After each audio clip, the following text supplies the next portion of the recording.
네, 오늘 말씀은 손잡고 파도 타기라는 제목으로 함께 나누어 보고자 합니다. 네. 아, 어느덧 올해의 마지막 주일입니다. 올 1년은 정말 어떻게 갔는지도 모르게 그냥 2020년이 우리 곁을 빠르게 스쳐 지나간 것 같습니다. 그런데 사실 이게 한 해를 다 지나고 보니까 이렇게 빠르게 느껴지는 거지, 그 시간 안에 있을 때는 그 어느 때보다 특히나 불안하고 힘겨웠던 시간들을 보냈던 것 같아요. 코로나19라는 사상 초유의 사태를 맞으면서 우리의 모든 일상이 달라져야 했기 때문에 그 새로운 일상에 적응하느라고 애를 쓰다가 지나가는 것 같습니다. 저는 이렇게 온라인으로 수업하고 온라인으로 예배드리고 온라인으로 회의하고 온라인으로 사람 만나고 정말 먹고 자는 시간 제외하고는 딱 이 자세로 하루의 대부분을 이렇게 계속 이러고 있는 거예요, 하루의 대부분은. 그래서 어찌 보면 정말 이 전쟁과도 같은 상황인 이런 날들을 보내면서 지금 이 시간들이 빨리 지나가 버렸으면 하고 하루하루를 그냥 내다버리면서 살아온 것 같다는 생각이 들기도 합니다. 작년 이맘때만 하더라도 꿈에도 상상하지 못했던 날들이 우리에게 들이닥쳤고 어느덧 한 해가 다 지나갔습니다. 시간보다 더 성실한 것이 또 있을까요? 그래서 올해의 마지막 주일 설교 본문으로 시간에 대한 이야기를 해 보고 싶었습니다. 그런데 오늘 기도에서도 특성에서도 계속 주님의 시간 얘기가 나와서 '아, 무언가 우리가 통했는데?' 하는 느낌이 들었어요. 네. 전도서 3장 1 절부터 12절 말씀을 나눌 건데요. 본론으로 들어가기 전에 전도서에 대한 일반적인 정보를 좀 공유를 하고 시작하는 것이 좋겠다는 생각이 듭니다. 전도서 1장 1 절에 "다윗의 아들 예루살렘 왕 전도자의 말이다."라는 구절 때문에 오랫동안 전도서는 솔로몬이 쓴 것으로 생각해 왔습니다. 인생의 모든 부와 명예와 권력을 다 가졌던 왕 솔로몬이 인생 말년에 자기의 삶을 돌아보면서 하나님 없는 삶이 얼마나 험한 것인지를 말하는 책이라고 알려져 왔습니다. 사실 그래서 전도서가 정경 안으로 들어올 수 있었을지도 모르겠습니다. 그런데, 그런데 성경을 본격적으로 연구하기 시작한 19 세기 이후로는 전도서를 솔로몬이 썼다고 생각하지 않습니다. 오늘날 일반적인 견해는 포로기 이후에 늦은 연대에 전도서가 쓰여졌고, 당시에 이제 유명한 현자의 이름을 가명으로 적는 문학적인 풍습이 있었기 때문에 전도서 저자도 글의 권위를 위해서 솔로몬의 이름을 빌려온 것으로 그렇게 생각합니다. 진짜 전도서 저자가 누구인지 정확히 알 수는 없지만 1장 1절 2 절에서 저자 스스로 자신을 지칭하고 있는 이 전도자는 히브리어 원어로 원래 코엘렛인데, 이 단어가 부르는 사람, 모으는 사람 이런 뜻이 있어요. 그래서 아마도 전도자는 연설하기 위해 사람들을 모은 사람 또는 교훈의 말씀들을 수집한 사람일 것이다, 이런 식으로 생각을 해볼 수 있겠습니다. 사실 전도서는 솔로몬이 쓴 것이 아니라 하더라도 이 전도자의 신학이 매우 독특하기 때문에 신학적으로 중요한 의미가 있는 책입니다. 전통적인 신학을 약간 이제 삐딱하게 비틀면서 전통적인 신학과 현실의 세계가 얼마나 다른지, 그 전도서의 유명한 대표 구절 있잖아요. "헛되고 헛되니 모든 것이 헛되도다." 이런 표현을 반복적으로 하면서 그가 느끼는 현실에 대한 환멸을 솔직하게 표현을 하죠. 그런데 그러면서도 세상에 대한 환멸에 머무르지 않고 그럼에도 불구하고 결국 하나님을 찾고 붙드는 방식으로 전도자는 우리에게 메시지를 전하고 있습니다. 그러니 이제부터 여러분이 전도서를 읽을 때는 다윗의 아들 솔로몬이 삐까삐까한 궁전에서 세상의 최고 권력자의 위치에서 모든 것을 다 가져본 사람이 느끼는 인생의 헛됨을 노래하는 것으로 읽으시기보다는 포로기 이후에 더욱 확고하게 정립되었던 신정론 신학의 회의를 느끼면서 현실과의 부조화 속에서 '그럼 나는 어떻게 살아갈 것인가.'를 고민하는 책으로 읽으시면 더 좋을 것 같습니다. 자, 이렇게 전도서에 대한 기본 이해를 가지고 3장 본문을 살펴보도록 하겠습니다. 먼저 1절에서 8절 말씀을 보겠습니다. 우리 아나운서 이명희 집사님께서 읽어주셨는데 이제 다시 읽어보도록 하겠습니다. 이 새맘이 복을 받았지 뭐예요. 아나운서가 직접 성경 봉독을 해주는 이런 교회가 또 어디 있겠습니까? 네, 감사합니다. 모든 일에는 다 때가 있다. 세상에서 일어나는 일마다 알맞은 때가 있다. 태어날 때가 있고 죽을 때가 있다. 심을 때가 있고 뽑을 때가 있다. 죽일 때가 있고 살릴 때가 있다. 허물 때가 있고 세울 때가 있다. 울 때가 있고 웃을 때가 있다. 통곡할 때가 있고 기뻐 춤을 출 때가 있다. 돌을 흩어버릴 때가 있고 모아들일 때가 있다. 껴안을 때가 있고 껴안는 것을 삼갈 때가 있다. 찾아 나설 때가 있고 포기할 때가 있다. 간직할 때가 있고 버릴 때가 있다. 찢을 때가 있고 꿰맬 때가 있다. 말하지 않을 때가 있고 말할 때가 있다. 사랑할 때가 있고 미워할 때가 있다. 전쟁을 치를 때가 있고 평화를 누릴 때가 있다. 자, 이 모든 구절들은 따로 설명하지 않아도 무엇을 말하고 있는지 잘 아시겠죠? 다만 이 5절에 돌을 흩어버릴 때와 모아들일 때가 과연 어떤 때를 말하는 것인가에 대해서는 정확히 밝혀지지 않았습니다. 누구는 이것을 돌을 모으고 치우는 어떤 놀이일 거라고 생각을 하고, 또 누구는 목자들이 자기가 가지고 있는 동물 수를 셀 때 이렇게 자루에 돌 하나를 넣고 또 빼고 뭐 이렇게 하는 관습이 있었다고 해요. 그래서 이걸 경제 활동과 연결짓기도 하고, 또 누구는 들에 있는 돌을 흩어서 땅을 고르고 또 돌들을 모아서 집을 짓는 행위로 보면서 이어지는 5절 후반부와 같이 가정을 꾸리는 어떤 것이라는 그런 견해도 있습니다. 당시에는 이것을 듣는 사람들이 이게 무슨 의미인지 너무 잘 알았겠지만 오늘날 우리는 그 정확한 의미를 다 알 수는 없습니다. 어찌되었든 인생에 닥치는 이러저러한 때 중에 하나일 것이다 정도로 이해를 하고 넘어가야 할 것 같습니다. 전도자는 이렇게 출생과 죽음에서 시작해서 전쟁과 평화에 이르기까지 인간에게 닥치는 모든 때에 대해서 다 조목조목 나열한 다음에 9절에서 10절에는 이렇게 정해진 때가 있다는 것이 얼마나 절망스러운 것인가를 얘기를 합니다. 모든 때가 정해져 있는 것을 보니 사람이 애쓴다고 뭐가 바뀌는 문제 같지가 않고 모든 것이 하나님이 인간들 고생하라고 짊어지게 한 짐같이 느껴진다는 거죠. 아마도 1절부터 10절까지만 딱 끊어서 본다면 전도자는 그냥 허무주의자, 비관주의자일 뿐이고 인간은 신이 어깨에 메어준 짐을 짊어지고 각자 정해진 시간을 살아가야 할 것처럼 그렇게 생각이 됩니다. 그런데 사실 전도자가 이렇게 삐딱하게 말하는 것은 11절, 12절을 말하기 위한 것이었습니다. 11절의 번역은 새번역보다는 개정개혁 번역이 원문에 더 가까워서 개정개혁으로 실어보겠습니다. 하나님이 모든 것을 지으시되 때를 따라 아름답게 하셨고 또 사람들에게는 영원을 사모하는 마음을 주셨느니라.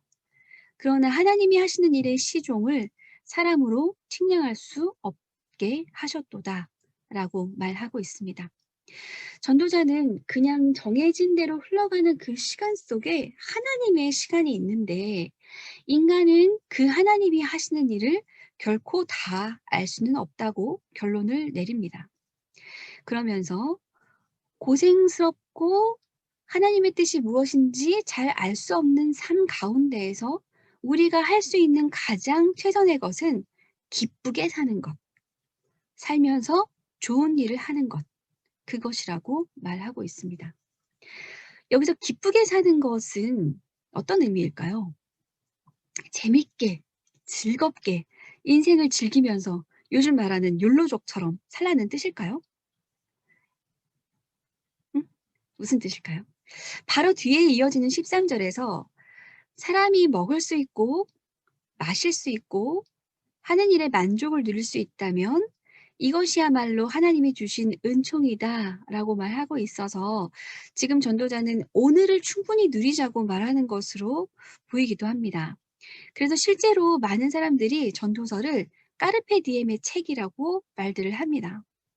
그런데 저는 여기 12절에서만큼은 좀 다르게 해석을 좀 하고 싶어요.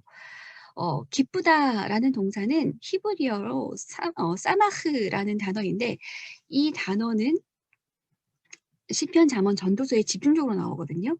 그래서 이 지혜에 관련해서 사용하는 사마흐라는 의미가 좀 독특한 다른 것이라고 생각이 됩니다. 특히 시편에서 가장 많이 이 단어가 사용되는데, 거기서 사용되는 기쁘다라는 의미는 뭐냐 하면 주님께로부터 오는 기쁨을 말하는 거예요. 주님께 피하는 사람이 누리는 기쁨, 주님 때문에 느끼는 기쁨, 하나님의 율법이 주는 기쁨, 하나님의 힘을 기뻐하고 주의 인자하심을 기뻐하고 여호와를 그 자체로 기뻐하는 것, 그것을 설명할 때 이 사마흐 동사를 쓰고 있습니다. 그래서 저는 이 12절에 기쁘게 사는 것은 세상의 이치를 좋아하고 따르기보다 하나님 나라의 법에 따라 살고 그 삶의 방식을 즐거워한다는 의미로 생각하고 싶습니다. 인간이 어찌할 수 없는 인생의 모든 시간을 지나면서 하나님의 시간에 대한 감각을 가지고 살고 하나님을 기뻐하면서 선한 일을 하고 사는 것, 그것이 가장 좋은 인생이라고 전도자가 말하고 있는 것은 아닐까요? 오늘 우리는 어떤 때를 지나고 있는 걸까요? 우리 각자의 나이와 성별과 환경에 따라서 다 다른 때를 보내고 있겠지만, 우리는 동일한 사회와 시대 안에 살면서 공적으로는 같은 때를 함께 지나고 있습니다. 올해 우리는 코로나 사태로 인해서 모두 잠시 멈춤의 시대를 살았던 것 같습니다. 모든 것이 다 멈춰 있는 상태에서 탱크같이 공고한 검찰 권력과 그 어느 때보다 발빨랐던 부동산만은 멈추지 않고 질주했던 것 같기는 하지만요. 올해는 전 세계가 코로나19라는 공통의 고민거리를 안고 다 같이 멈춘 1년이었습니다. 그런데 이 잠시 멈춤은 누군가에게는 쉼이었을 수 있겠지만, 누군가에게는 큰 위협과 고통의 시간이 되었습니다. 이런 상황에서 오늘 우리 전도자의 메시지를 어떻게 적용해 볼 수 있을까요? 도저히 인간의 힘으로는 어찌할 수 없어 보이는 때에 주님을 기뻐하고 선한 일을 행하면서 사는 것은 구체적으로 어떤 삶을 말하는 것일까요? 여러분, 혹시 바다에 놀러 갔을 때 파도 타기 해보신 적 있으신가요? 요즘에는 파도 타기 하면은 그림에 보시는 것처럼 막 이런 서핑을 생각하지만, 예전에는 이런 해양 스포츠 문화가 대중화되지 않았었어요. 불과 10여 년 전만 하더라도 우리나라에는 파도 타기란 그저 다른 장비 하나도 없이 내 몸뚱아리로 파도를 타는 거였거든요. 그렇잖아요, 여러분. 다 아시잖아요. 네. 수영을 잘하고 키 크고 건장한 사람들은 혼자서도 파도를 즐기면서 탈 수가 있는데, 저처럼 수영도 못하고 키가 작은 사람들에게는 파도는 즐기는 것이 아니었고 그냥 공포스럽기만 한 것이었어요. 그런데 저같이 파도가 공포이기만 한 사람이 파도를 즐길 수 있는 유일한 방법이 딱 하나가 있었는데, 그게 뭐냐면 바로 다 같이 손잡고 파도를 타는 것이었습니다. 뭔지 아세요? 그 수영을 잘하고 건강한 어른들이 양옆에 그리고 중간에 서 있고, 수영을 못하거나 어린 사람들이 그 사이사이에 맨몸으로 혹은 튜브를 탄 상태로 이렇게 손을 잡고 다 들어가 있는 거예요. 그래서 파도가 오면 다 같이 파도를 보면서 온다, 온다, 온다, 온다, 온다 막 이러면서 손을 잡고 다 함께 점프하면서 파도에 몸을 내어 맡기는 거죠. 서핑보드 위에 올라타서 파도 위를 멋지게 타는 이 그림과는 매우 다르지만, 조금 얕은 바다에서 그 파도의 출렁거림에 잠깐 몸을 맡기는 것뿐이지만, 그래도 나 혼자라면 엄두도 못 냈을 그 파도를 옆 사람을 의지해서 그 파도에 같이 올라갔다가 내려오는 그 울렁거리는 기분을 아주 조금이라도 느껴볼 수 있는 거였어요. 이 가족끼리 막 여러 집에 여행을 가거나 학교에서 MT를 가면 항상 이걸 하고 놀았는데 구글에서는 이 사진을 도무지 찾을 수가 없는 거예요. 아 진짜 너무너무 이 사진을 못 보여드려서 정말 아쉬운데 제가 뭘 말하는지 아시겠어요? 아시겠죠? 해 보셨죠? 안 해 보셨나요? 네. 아 저는 모든 것에 다 때가 있고 올라갈 때가 있으면 내려갈 때가 있고 쉼 없이 우리를 어디로든 이끄는 이 시간이 마치 바다의 파도처럼 느껴졌습니다. 그런데 이 모든 시간을 의연하게 잘 통과하는 사람이 있고 혼자서도 파도를 잘 타는 사람이 있는가 하면 그러지 못한 사람도 분명히 존재하는 거예요. 요즘처럼 언택트 시대에서는 혼자 파도를 탈 수 있는 사람과 그렇지 않은 사람의 구분이 너무 뚜렷해져서 그게 큰 문제가 되고 있는 것 같습니다. 물리적인 거리를 두는 것은 맞지만 정서적인 거리는 더욱 가깝게 유지하고 서로를 잘 챙겨줘야 우리가 이 시대를 잘 지나갈 수 있을 것 같습니다. 특히 교회 안에서 이 다 같이 손잡고 파도 타기가 일어나지 않으면 그것은 더 이상 교회라고 부르기 힘든 집단이 될 것 같습니다. 교회는 세상에서 작동하는 원리와는 다르게 굴러가는 대조 세계이고 그 대한 공동체로서의 삶을 기뻐하는 것이 오늘 전도자가 말하는 기쁘게 사는 것이라고 저는 생각합니다. 우리가 하나님 나라 공동체로서 사는 기쁨을 알고 서로에게 선을 행하는 것보다 우리 삶에서 더 가치 있는 것이 또 어디 있을까요? 우리는 며칠 전 다 함께 최고의 크리스마스 선물을 받았습니다. 노장로님이 방사선 치료 받으시는데 많이 힘이 드셨고 부인인 이종화 집사님이 먼 곳으로 발령이 나서 가정을 챙기기 힘든 상황이 또 되었고 또 거기다가 친정 어머니 수술까지 더해져서 정말 어려운 시간이 닥쳤는데 한 2 주쯤 전에 우리가 이 소식을 듣고 모두 한마음으로 걱정하고 어떻게 도울 수 있을지 지혜를 모아서 일 주일에 3 번씩 반찬을 댁으로 보내드리게 되었습니다. 우리는 함께 걱정해 주고 마음을 모을 뿐이었는데 이종화 집사님께서 크리스마스 날 새맘때에 올려주신 그 회복의 기쁜 소식이 우리 모두에게 최고의 크리스마스 선물이 되었습니다. 덕분에 정말 마음 따뜻하고 행복한 성탄절을 보낼 수 있었던 것 같아요. 대면 예배가 어려워졌다고 하더라도 온라인상으로라도 계속 공동체가 유지되어야 됩니다. 대면 예배와 비대면 예배를 구분하고 온라인 예배를 불완전한 것처럼 여기기보다는 대면 예배나 비대면 예배나 그 예배가 우리를 사적이고 개인적인 영성에 머물게 하는지 공적이고 공동체적인 영성을 추구하게 하는지 그것을 우리가 주의 깊게 살피고 점검해 봐야 하는 거예요. 올 1 월부터는 한 달에 1번 구역 예배를 온라인으로라도 모여서 진행을 하려고 하니 꼭 참여하셔서 서로의 삶을 도와주는 우리가 되었으면 합니다. 혼자 떨어져서는 우리에게 닥치는 모든 시간들을 무사히 통과하기가 너무 어렵습니다. 함께 해야 서로가 서로를 돌보아야 이 째깍째깍 흘러가는 시간 속에서 하나님의 시간을 살 수 있는 거예요.